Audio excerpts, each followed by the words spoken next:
And so if the people pleasing has been a part of your brand, if you've ever been a people pleaser in your life, that has become a part of your brand. And so a lot of times people will tell me, Stephanie, I stopped people pleasing. And I'm like, yeah, congratulations. But what we have to be mindful of is that though we stop people pleasing in our personal life, we probably are going to keep people pleasing in our business life because no one's holding you accountable.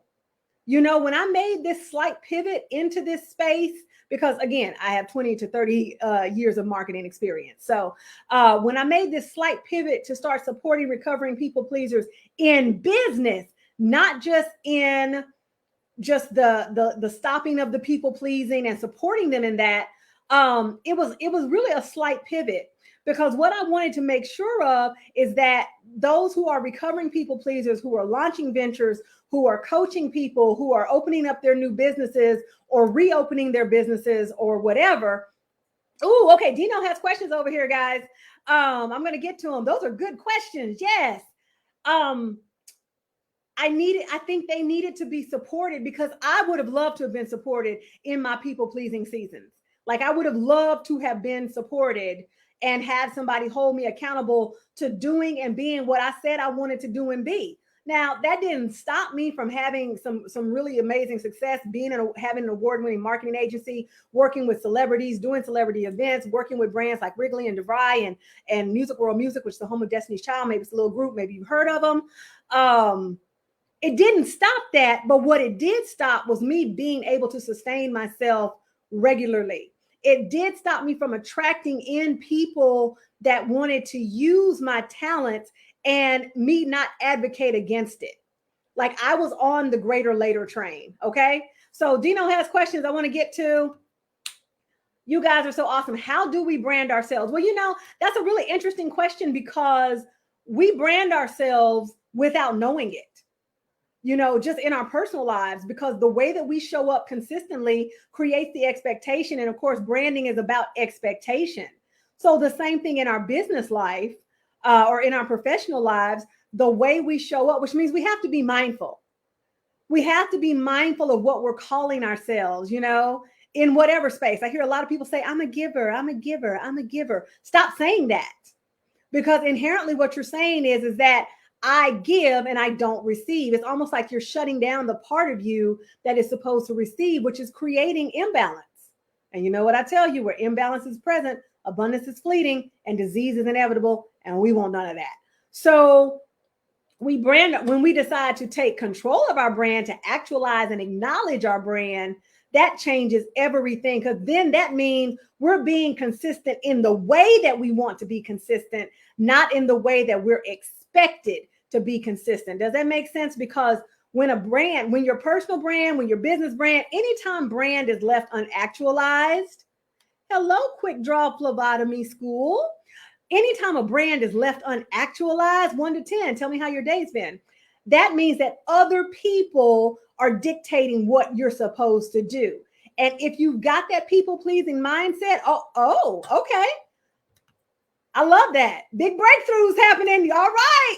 So if you've got that people pleasing mindset, then people are dictating to you how you should be consistent, which means your consistency is creating expectation, which is branding you, period.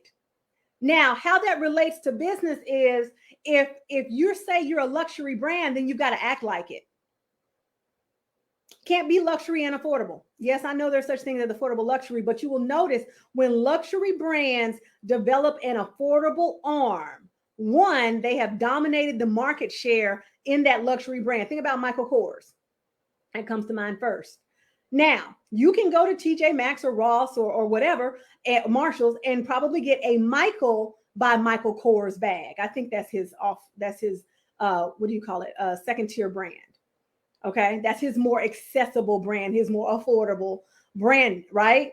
So those bags are not at the same price point. It's kind of like you've got Marriott and then Courtyard by Marriott, and then you got JW Marriott's. It is not uncommon, right? The problem comes when you're offering Louis Vuitton, but your branding is Walmart. Those two are not going to meet. They're not going to meet. Most of the time, if you say something is going to be luxury, then we are programmed in our human brains that it's not going to be quote unquote affordable. In fact, when I was teaching marketing, there was this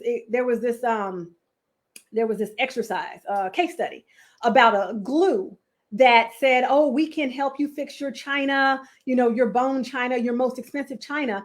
And they went into the marketplace at a price point of I think $2, maybe a crazy glue price point. And so your marketing was luxury, but your branding was not. Because if you can do that, right? If you can do all this and fix bone china and make sure that, there's no seam, and you can do all this amazing stuff. Thank you. Y'all, and I'm live in 4 places right now. So that's why I keep doing this and this and this and this, which is kind of fun. So and I lost my whole train of thought. So, okay. So they had this low price point, right? And so the luxury buyer didn't believe them. So they raised the price point to, I think, $9.99 for glue. And people started to buy. It made the marketing believable when the brand was in sync. And I don't mean buy. Get it? Tell me about the breakthrough, Dino. I want to know. Ooh, how do we attract high ticket buyers? Well, first of all, you've got to decide if that's what you want to attract. In the coaching space, and I've said this before, I didn't start, hey, Allison McFarland, I didn't start hearing terms like high ticket buyers until I started hanging around with other coaches, right? And so if you want to attract high ticket buyers, be it if you're a coach, if you have a product or whatever, you have to decide who is that high ticket buyer. See, a high ticket buyer is not enough of a target audience, or as some people call it, avatar. I'm an old school marketer, target audiences, target demographics. That's what we do here. So it's not enough for you to target. Does that make sense? It's kind of like saying, I serve wealthy people. Well, what kind of wealthy people? What demographic? How are they wealthy? Are they generationally wealthy, or are they nouveau riche? How did they get their wealth? What do they do in their spare time? Are they a recluse? See, there are these things called psychographics and demographics that people love to ignore. They really do. In fact, I'm going to be honest with you. Being in the coaching space, one thing I know for certain is that, a lot of coaches have no idea how to market. They are literally flying by the seat of their pants. And the ones that do, you can tell. I could start to call names of people I know. They know marketing, they know branding, and it's evident in how they show up in their visuals and how they show up in general. Okay, hold on. So yes. Oh, thank you, Dino. Thank you so much. You inspired me. I want to give you your flowers while you're here. Dino, you got to have friends that'll hold space for you. And he held space for me the other day, and we just talked. And it just really inspired me. And so I want to thank you, because you definitely a true friend. I really appreciate you. So, okay, let's see. How do we attract high ticket buyers? And then the other question, when do we create a secondary brand? When the primary brand is doing its thing and you see the demand. Okay. When you see demand shift, then you can do that.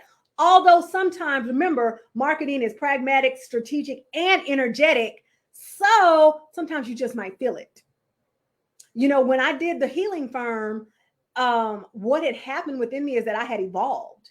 And I thought that, you know what, you got the relationship firm, it's good.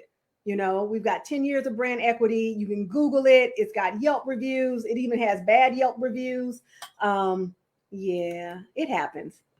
But you can learn from that, right? You can absolutely learn that sometimes you shouldn't take certain people as clients, because some people don't want help. They just want to be mad, but that's okay. And so when the launching of the healing firm happened, it wasn't like I sat down and was like, okay, what's the next thing? It was kind of like, I am obsessed with the construct of healing. I have learned things that I think would be awesome to share with people. And so I started sharing. And so that's where we got the healing firm. And then of course there's a launching firm, but the launching firm is by invitation only. So thank you so much, Dino, for hanging out. I'm like, okay, y'all, what happened? I have to put this face up. You guys are so amazing. Somebody said I'm watching you on the Book of Faces. All right. This is my buddy, Allison McFarland. Yes. I only get to see you on LinkedIn. So sending you love, my dear. So this is, and so I could have very well just said, okay, well, I'm going to do branding and marketing in general, right? But the reason why I drilled into the recovering people pleaser is because that's who I've been supporting all this time, because I too am a recovering people pleaser. And I know what it looks like to run businesses out of that space. I know what it's like to run businesses into the ground out of that space. I know what it's like to not advocate for yourself. I know what it's like to say, let me tell y'all what I said one time. I could get 10 clients to pay me $500 a month for marketing. Okay. And y'all, I'll tell you the truth. The first time somebody made a 5-figure cash payment to me, I almost passed out. I got like a nanosecond, a weak in the knees. And then I was like, this is where you should have been all along. That's Stephanie.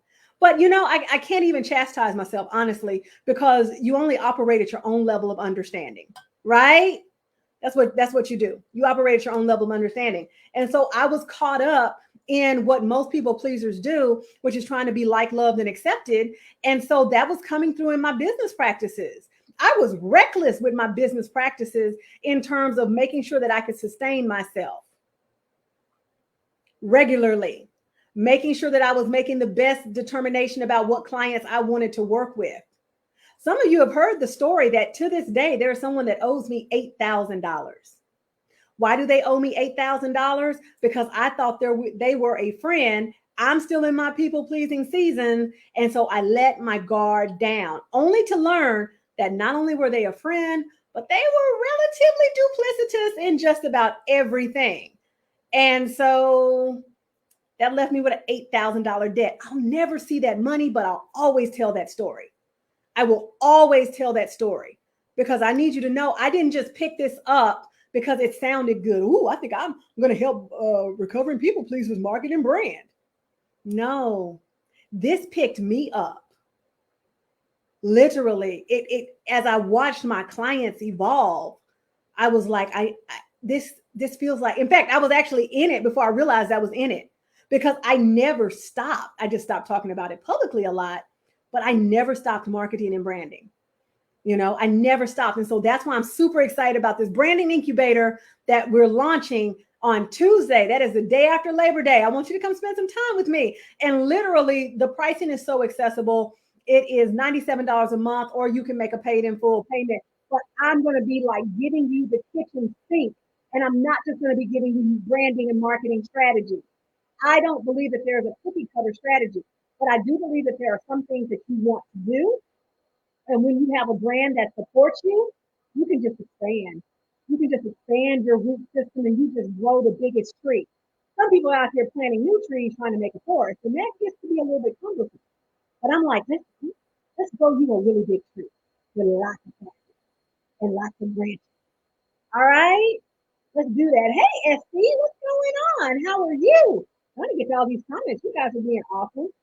I mean, I did say it. I did say that out loud. Coaches don't know what they're doing. A lot of them don't. I know you speak marketing fluently. I do too. There's a lot of marketing coaches that don't understand marketing. I said it out loud because at the end of the day, part of who I am in my branding is that I'm very clear. I don't want to hurt your feelings. I might trigger you, because if I don't trigger you, I don't feel fun. But I don't want to lie to you. I think one of the worst things that some coaches do is that they let their clients walk off the edge of the cliff and say, "Oh, I hope they'll be okay. Do you feel like me?" Versus I'm going to be like, "Hey, that's a cliff. I prefer you not go over. Are you in alignment with me? Okay, so if we're not going to go over the cliff, this might be what we need to do, and let's pull it back." I think there's too much. Somebody says, now I'm watching you on the Book of Faces. Well, awesome. Drop your comments. I see I've got many comments. Many comments. So I'm so excited. I love that Dino's in the house. I love it. Ooh. Yeah, see, that hurts. 21,000 to an influencer, like seriously. And I think one of the best things you told me the other day, Dino, one of the best things that you told me the other day was that, you started a program with one person. I hope that's okay for me to say. And if it's not, I apologize. But that was really affirming for me because, in coaching, and a lot of times coaching is not a real world, but in coaching, people love to say like, oh, I had a 6-figure launch and I had this and I had that. And, sometimes it sets the standard that you need to have a lot of people in your program. And I was like, I actually like smaller programs, and with this one, I've done some pricing restructuring because some people wanted to get in and I wanted them to have it. So they're going to get it. All right. So if you want it, $97 a month or a one-time payment of $555, that's it. And we're going to spend at least 3 months together and you're going to get all of my stuff. Like whatever I can think of, I'm going to be throwing it at you. It's going to have an exclusive Facebook community. I would love for you to join us. If that's of interest to you, put RRR in the comment, like reach revenue results, or you can go over to bit.ly, y'all know bit.ly, /RRR Steph. And since that is case sensitive, just put RRR in the comments and I'll make sure that you get it. But like I said, I just started being live over here. I'm going to bid Instagram a fond farewell. Love you. And I'm just going to talk to you guys. Give me 1 second. My name is Stephanie D. McKenzie. In case you catch this on the replay, speaker, teacher, author, and coach. Thank you guys so much for loving and learning and branding and doing all the things with me. Okay, bye, Instagram. Now, let's get back over here. All right, so back over here, because if you missed it earlier, I was live on Instagram. I thought I was live over here. I hit go live, but it never went live. So shocker. So here we are all together now. So let's see. I thought I saw another question. I did. I just dropped the details. They're underneath, but definitely if you're interested in the incubator, it starts next Tuesday. It's called Reach Revenue and Results. Okay. And results are not always money, but you know what? I want to see people get paid. And I know that people keep talking about, oh, it's not about the money. Listen, we live in a capitalist society. You cannot pay for anything with your good looks. So we're going to have to generate revenue. And I firmly believe that economic well-being, which is a Rachel Rogers term, is something that you deserve. And so I want you to have it. And what I know is that a beautiful way for you to get it is to have branding and marketing and to be standing in alignment and embodying your brand. Because when I talk about embodying your brand, I'm talking about building something that is legacy level. I'm not talking about a new logo. I'm not talking about a new website. Yeah, we'll get to all of that and that's fine, right? But I'm talking about legacy level behavior. I'm talking about building something that you can give to your children and your children's children. Like this is so much deeper than a logo and a website. And that's what I've been trying to say, and some people may not like the delivery of it, but I'm just going to tell you, your brand, your personal brand, your business brand is being reflected in who you are attracting. Now, let me say this. I have been in a season, I'm going to be transparent. I've been in a season where I've attracted people in that were not ready for me. And if you saw my post on Facebook, I did a whole post about it because I think I hadn't truly embraced this nano pivot, right? And so I was attracting in those people. And I'm like, sometimes that will happen. I don't care how good your branding, your marketing is. You will attract in scammers, charlatans, people who aren't ready. However, there's one thing. Hi, James Martin, the second. There's a difference in having a momentary flare-up versus a chronic condition. For me, all things boil down to being acute or being chronic. And so if you're chronically attracting people that don't want to pay you, if you're chronically attracting people who think what you're giving to them should be free, like they don't even ask if they could pay you. Do you know how many conversations I've had where I've said, hey, you might have to invoice me for this? Right now I need to have a conversation with someone and I know there's going to be a dollar amount attached to that. And I'm completely mindful so that when I'm ready, I'm just going to go back to them and say, okay, here's your money. Let's talk.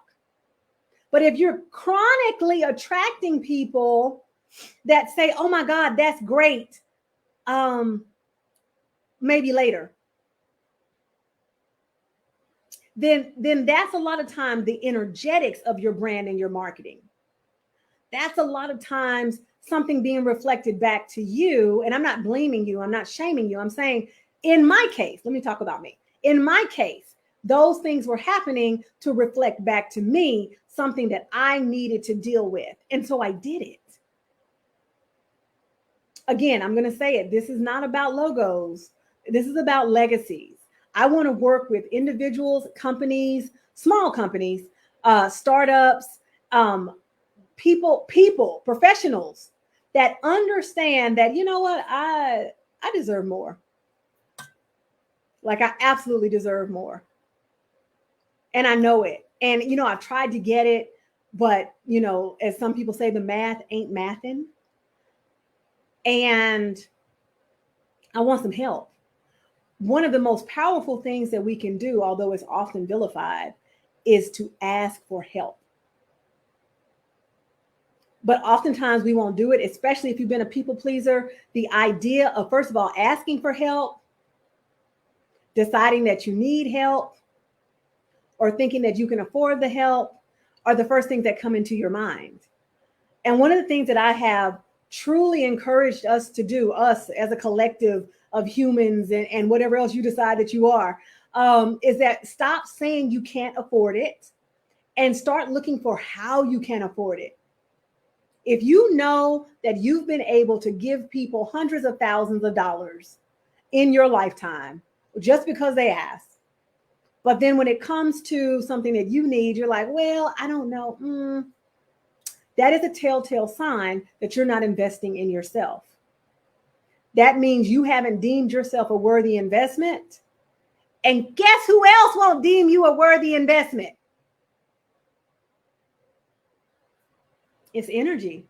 The energetics matter. Now, I'm not saying you have to go out and get a $10,000, $15,000, $20,000, coaching program. I'm saying, or go get a, $50,000 a month consultant. If you want to, you absolutely can. What I'm saying is that when you don't take the time to invest your time, talent, treasure, and pleasure into yourself, but you constantly give all of that to others, it creates a dynamic where you have now deemed yourself unworthy, which means it makes it so easy for others to deem you unworthy because it's an energy. It may happen acutely, but if this is a chronic condition, then we can do something about it. I'm going to encourage you to come to Reach Revenue and Results for $97 a month. Super accessible. Or get on my calendar, talk.stephisms.com. If you have greater goals for your team, or yourself or your family or whatever, your relationship, let's talk about it, because branding impacts everything, because everyone has a brand. So anyway, are there any questions I can answer? I would love to. Thank you guys so much for hanging out. This has been amazing. I hadn't tried to go live in all of these places. So I'm currently on YouTube, LinkedIn, Facebook, and I concluded the live that was on Instagram because they got it first. So nevertheless, if you have any questions, please drop your questions. If you're interested in the incubator, drop RRR or R3 or 3R or whatever. You can put 3LW in there. I don't really care. But if you want to spend some time with me, come spend some time with me, come brand with me, come fly with me, come do all the things, because I plan to give you everything. And I've been a coach for the last, I think, 11 or 12 years. I've been in marketing for 20 to 30. And I just got my certification in digital marketing. So, and I already knew some, but I know more now. So I'm like, I want to help you find a way that helps you expand. If you want to expand, help you launch. If you want to launch, I just want to support you, because what I'm excited about is your success. You getting the results that you want, no matter what they are. You being able to build something that is legacy level, you can pass on to your children, your children's children, and you seeing those outcomes. Because listen, something happens to us when we win. Like, something changes within us. It changes our brain. It changes the way that we're wired when we start winning. And some of you know you've been overdue for a win, and I want to help you get it, right? And I'm not saying that you can't get it without me. I'm not saying that. I'm saying that if you give me the privilege of helping you get your next win, I'm going to be super excited and super grateful. So like I said, the program starts on Tuesday. It's called Reach Revenue and Results. Drop a RRR in the comments. Those of you who catch this on the replay, you can do the same. With that, I think I'll get out of here. My name is Stephanie D. McKenzie. I'm a speaker, teacher, author, and coach, here to remind you to always be your own superhero and to embody your brand. And let me thank you all so much for loving, learning, branding, unlearning, all the things. Thank you for doing all that with me. Have a beautiful night.